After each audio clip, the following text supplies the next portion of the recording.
दोस्तों, मेरा नाम है कुमकुम बिनवाल। अंजना ओम कश्यप सहित कई एंकर बता चुके हैं कि मोदी जी विश्वगुरु बन गए हैं और दुनिया में भारत का डंका टाइप बज रहा है।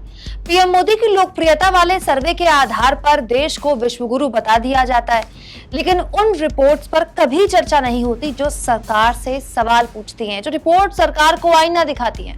ना तो भुखमरी की नई रिपोर्ट को लेकर सरकार से कोई सवाल पूछेगा, ना ही महंगाई के चुनाव के हिसाब के सिलेक्टिव होने पर कोई हल्ला बोलेगा।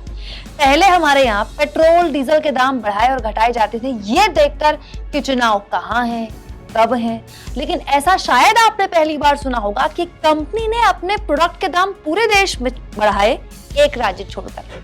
दोस्तों, अमूल ने अपने दूध के दामों में 2 रुपए प्रति लीटर का इजाफा किया। अब अमूल का 1 लीटर फुल क्रीम दूध जो आपको 61 रुपए में मिलता था, वो अब 63 रुपए में मिलेगा। लेकिन खबर ये नहीं है, क्योंकि ये तो अमूल की इस साल की तीसरी बढ़ोतरी है।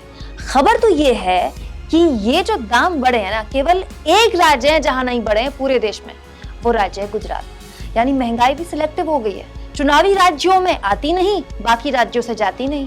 दोस्तों, जेडीयू नेता ललन सिंह ने महंगाई वाला एक डेटा शेयर किया जिसे गौर से देखा जाना चाहिए।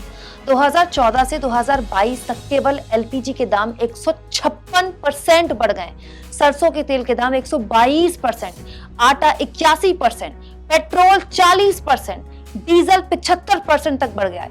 ये उस त्योहारी सीजन का हाल, दिवाली का हाल मैं आपको बता रही हूँ, जिसे देश का हर गरीब आदमी मनाता है। कैसा भी होगा, वो अपने घर में दिए जलाएगा, 4 मोमबत्ती जलाता है, वही साल भर का त्योहार है। दोस्तों, महंगाई की इस हालत में देश में भुखमरी का भी एक आंकड़ा सामने आया है जो शर्मनाक है।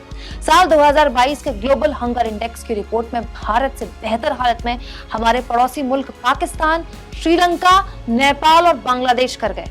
भारत 6 पायदान नीचे खिसककर 121 देशों की लिस्ट में 107वें स्थान पर पहुंच गया है। अपने आसपास के देशों की तुलना में हम केवल अफगानिस्तान से बेहतर हैं।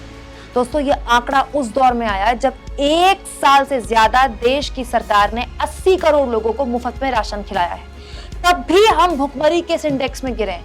अभी कुछ दिन पहले विश्व बैंक की एक नई रिपोर्ट भी आई थी जो बताती थी कि कोविड-19 ने भारत में केवल गरीबों की संख्या में 2.3 करोड़ से 5.6 करोड़ की बढ़ोतरी की है, जो 2011 के बाद पहली सबसे बड़ी बढ़ोतरी है। यानी गरीब के पास निवाला नहीं, और अगर वो कैसे भी मुश्किल करके खरीदने बाजार चले भी जाए कि भाई साल भर का त्योहार है, कुछ खरीदारी की जाए, तो खरीदे कैसे? क्योंकि बाजार में गरीब आदमी की हैसियत नहीं कि वो अपने परिवार को भरपेट खाना खिला दे। दोस्तों, गौर इस बात पर भी किया जाए कि जब भी सरकार को आईना दिखाती ऐसी कोई अंतर्राष्ट्रीय रिपोर्ट आती है ना, तो सरकार इसे अपने खिलाफ साजिश बताकर पल्ला झाड़ लेती है, इस पर कोई चर्चा भी नहीं करता।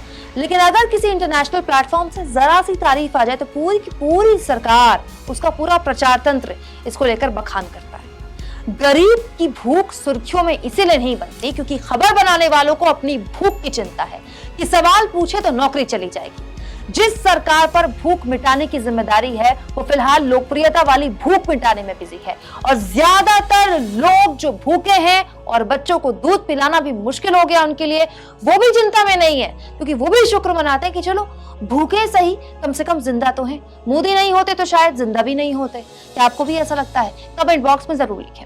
और दोस्तों, हमारे चैनल को ज्वाइन भी आप कर सकते हैं, इसके अलावा सब्सक्राइब भी कर सकते हैं। लेकिन हमारे फ्री जर्नलिज्म को असली सपोर्ट तब मिलता है जब आप हर वीडियो में दिए गए थैंक्स के ऑप्शन का जितना हो सके उतना इस्तेमाल करते हैं।